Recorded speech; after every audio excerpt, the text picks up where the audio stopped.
Olongapo. Basta radyo, ibandera mo. Basta radyo, ibandera mo. 107.1 News FM Olongapo. From everyone at the station, happy holidays. Happy holidays from everyone at the station. Yeah, that's what the radio stinger said. From all of us here, 49 days to go before Christmas. We're saying Merry, Merry, Merry. Galo ba kaming nakaredy? Saan at kailan namin pupuntahan? Alright, we only have 49 days to go. Uy, under 50 na ha. That's gonna be quick.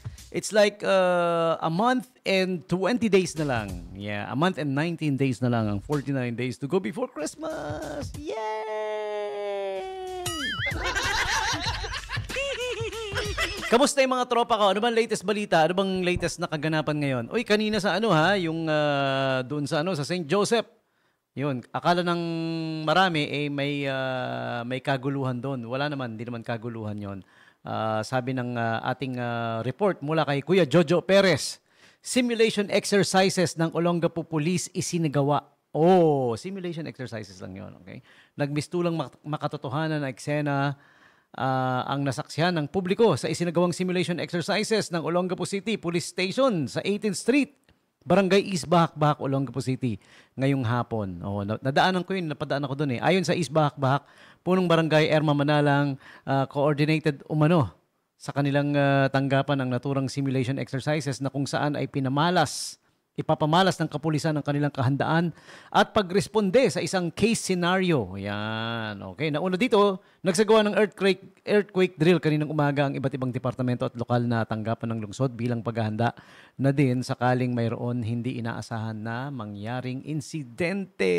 Ayan. So yung kanina, tataka kayo baka yung papasok hindi kayo pinapasok, no? O, 'di ba? Kasi nga may simulation exercises yung kapulisan natin. Maganda naman yung ganyan. Isang parte yan ng paghahanda ng kapulisan sa mga senaryo kung maaaring mangyari, di ba? Ayun. Ako, nakadaan ako doon, nakamotor ako eh. Sabi ng mga lesbo, ay, si DJ to kami to eh. Padaanin na natin. I-report naman niya yung kaganapan eh. Hindi ako mema, hindi ako panggulo lang ha. Totoo naman, eto nga, nire-report ko na ngayon. Ayan, saludo tayo sa inyo ha, mga tropa natin na kapulisan, mga brother. Ayan, big salute. Okay?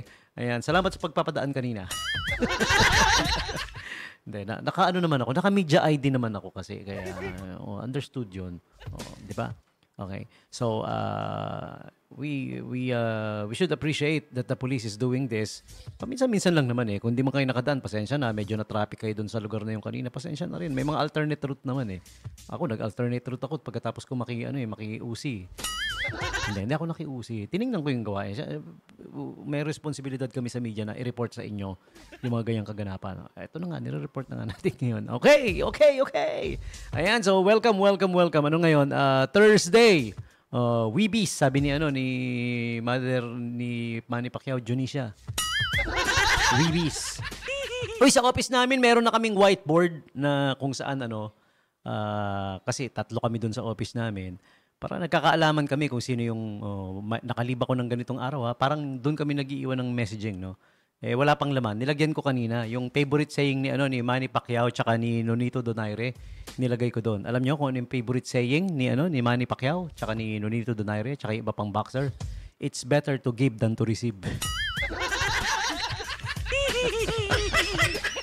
Totoo naman, di ba? It's better to give. Hindi lang sa boxing yan. Kahit MMA, kahit away mag-asawa. Hindi, joke lang siya mag-asawa. Kung lalaki ka, huwag mong bibigyan si misis. Babae yan eh, huwag mong sasaktan. Ang babae minamahal. Di ba? Ginagalang. Ako, hindi ako pabor dyan. Hindi ko gusto na may babaeng nasasaktan. Ayaw na ayaw ko yan, ha? Alam niyo, pag tumataas, tumitining pa lang yung boses nila, nanginginig na ako eh.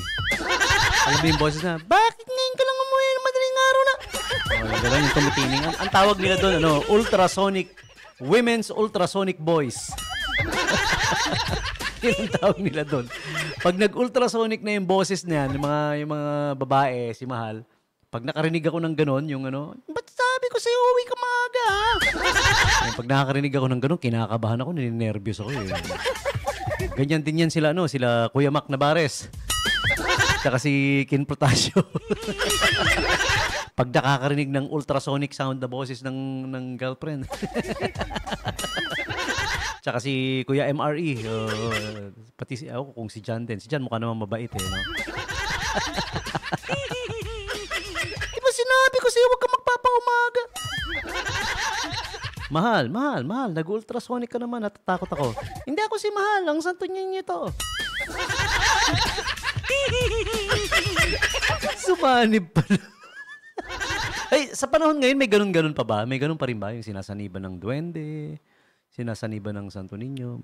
May mga na-witness pa ba kayong ganun sa mga panahon ngayon? Wala na yata, no? Wala na siguro, no? Tsaka yung pinauso ng pita to, yung diwata. Diba? Pag nakakita ng matandang babae, patawid, tutulungan. Kasi nakita nila sa commercial sa TV, uy, diwata.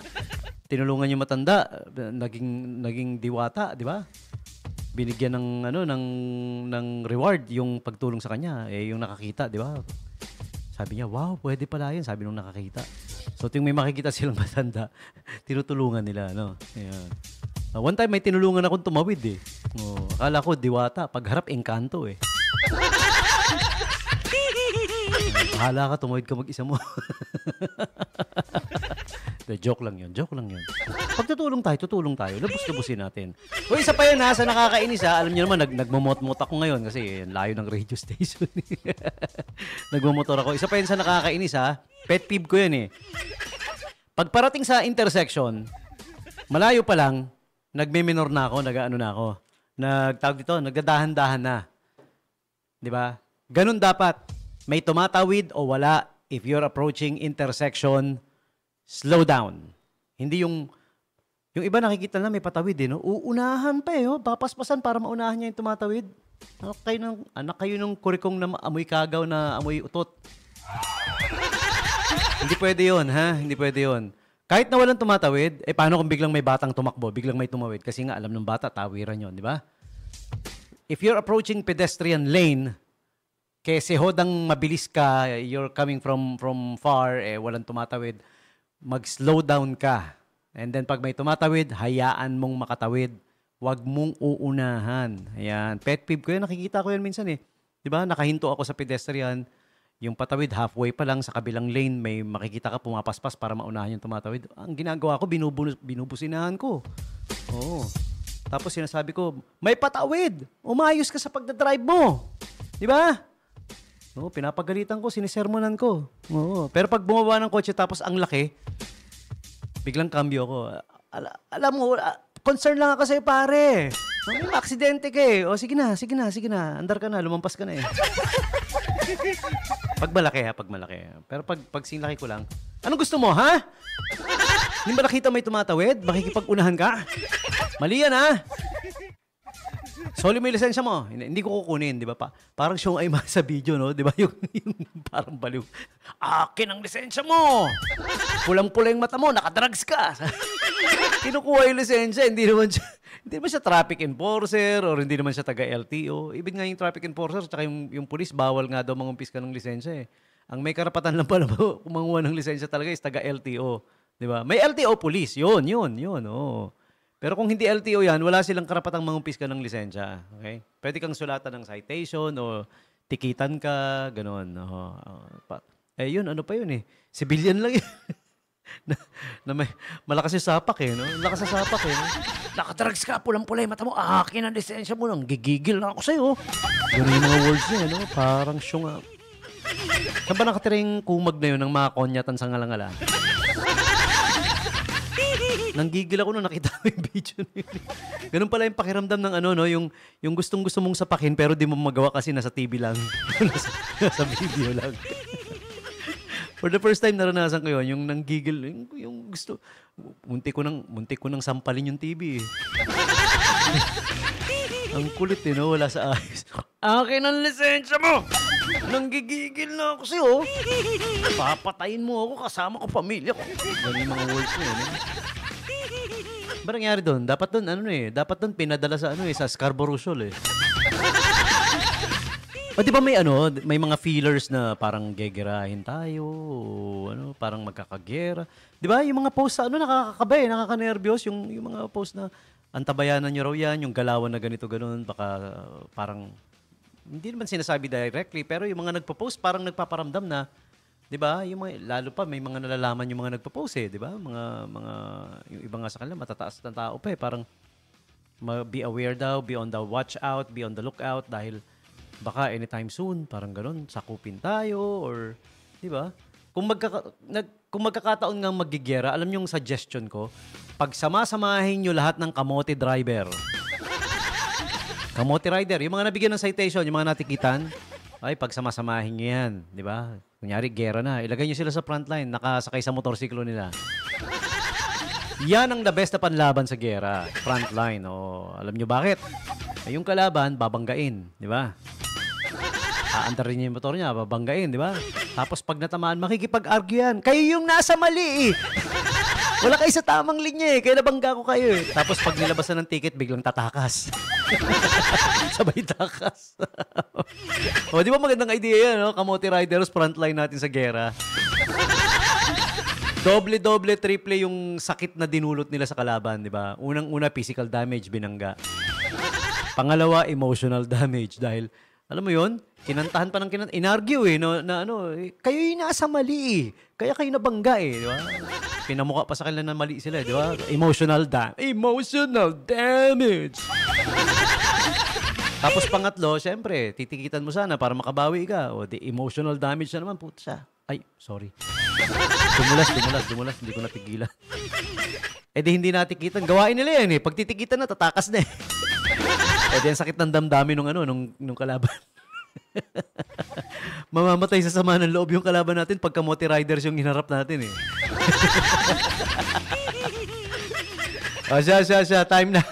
Time na for today's holidays and observances. Ayan, okay? And this is being brought to you by Angel's Pizza. Check out the Sulit Bundle promo. Get too big. Hindi water, ha? Too big. Dalawang malaki.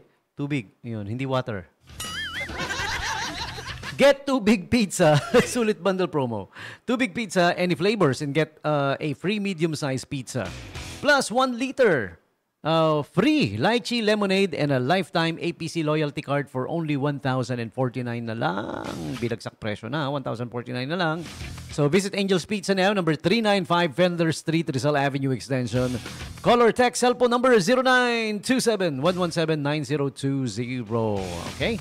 So the Sulit Bundle promo now available at Angel's Pizza Olongapo.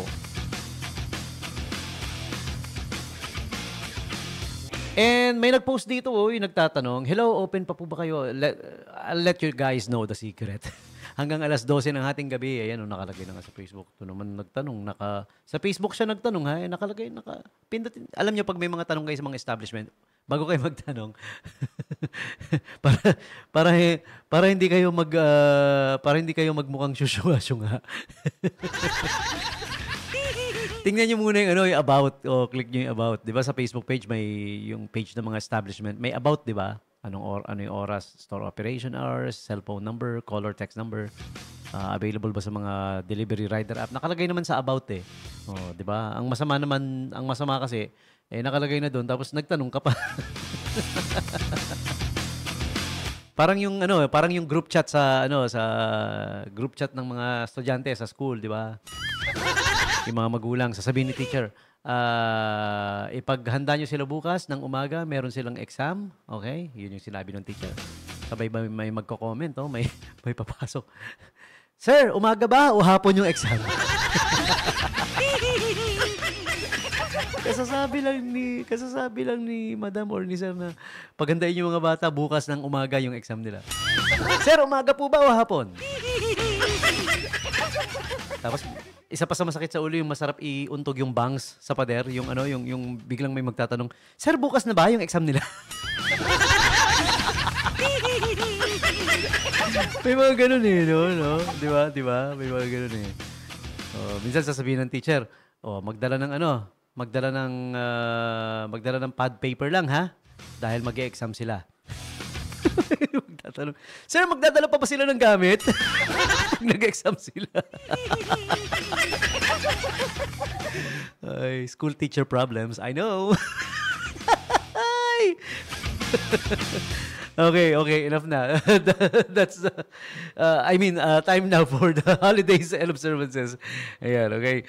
November 6 is Obama Day in Kenya. In Africa. Do you guys know? Dahil si former President Barack Obama was born in Kenya. Alright? Yan.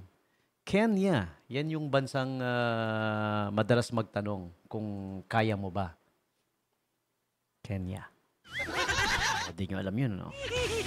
Kenya. Sumagot yung Mexico. Sabi ng Mexico kasi mga tao nila, yeah, we're Mexican. Yes, we can. Mexican.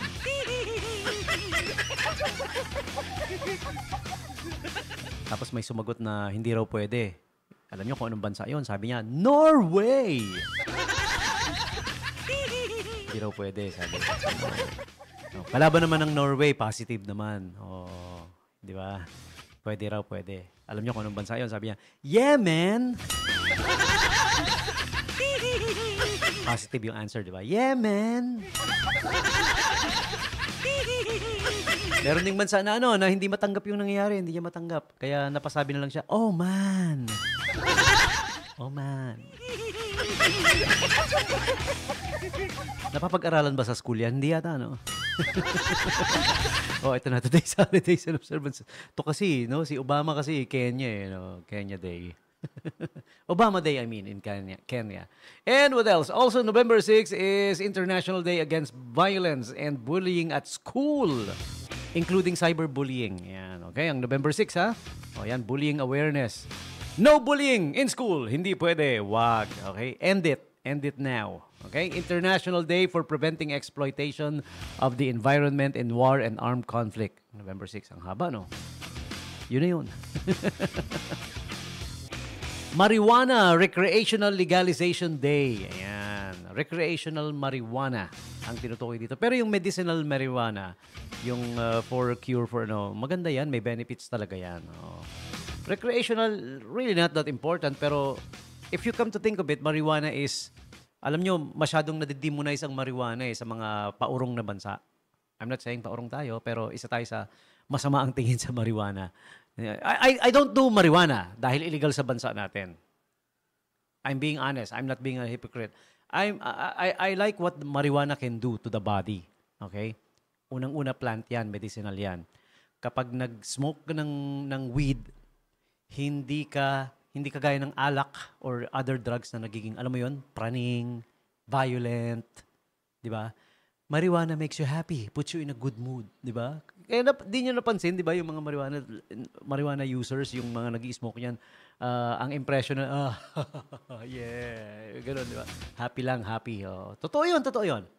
Hindi ko pinopromote ang marijuana dahil bawal pa rin sa Pilipinas. We still live in a country that villainizes marijuana. Pero hindi naman talaga dapat. You know what the cannabis oil can do? Yung oil extract ng marijuana. You know what it can do? Kapag pumasok sa body mo yan, dinideprive niya of oxygen ang cancer cells. So yung cancer cells, pag na-deprive ng oxygen, ano mangyayari sa cancer cells? Di mamamatay, di ba? And you'll be cancer-free in the long run. Right? Okay? So, tama naman. Kaya nga legalized na siya in some almost all parts of the USA. Almost all states. Legal na siya. Legal na siya, 'di ba? Dahil it has great benefits naman talaga Okay? All right? Sinasabi ko lang what marijuana can do for you. Pero I don't smoke it. I don't do marijuana dahil bawal sa Pilipinas. Masunurin akong tao. Pero kung legal, yes, I admit I will. Because imagine the benefits. It's good for your cells. It's good for your brain cells. Diba? It enhances brain function. It enhances brain cell growth. We lose brain cells every second. May namamatay tayong brain cells. Alam nyo ba yon? Marami. As we age, mas maraming namamatay kaysa sa napoproduce na bago. When you're young, okay lang. Maraming napoproduce na brain cells. Yung may kakayahan kang gawin yon. Pero as you age, nag-dwindle down yan. Yan, okay? So, okay. So, today is, they're pushing for the legalization in Colorado and Washington. Kasi ang legal sa US, most US states is medicinal marijuana. Yun, okay? Alright. So, wag tayong maging wag tayong maging ignorant. We should know. Alamin natin, ha? Yan. Pero, don't do marijuana in the Philippines. Not yet. Dahil bawal dito sa atin. Bawal pa. It's against the law. Yan. Tapos kapag ginawa mo yan, tapos katabi mo yung pader, it's against the wall. Kaya nga alam niyo yung mga jumijingle, wala namang nakukulong eh. Alam niyo kung bakit? Dahil pag jumingle ka sa pader, it's against the wall. Hindi siya against the law. Moving on. Today is also National Basketball Day, November 6. Why? Is this the day na, ang inventor kasi ng basketball, si Dr. Naismith eh. Ngayon ba yun? November 6? On this day ba yun? I don't know. Okay, Cashback Day, November 6. Kaya pala sa SM, sunod-sunod yung yung cashback promo, leading to November 6. Yeah, okay, cashback promo. Ayan. Okay. And Nachos Day. Uy, I miss macho. I miss nachos, ha? Sometimes we do nachos for dinner. Hindi yung nacho na na chichirya. Yung nacho talaga na with beef, with chili con carne, yun. Yummy. Okay, what else? Saxophone Day. Yeah. All right. Ayun lang. That's about it. Today's holidays and observances, November 6, 2024.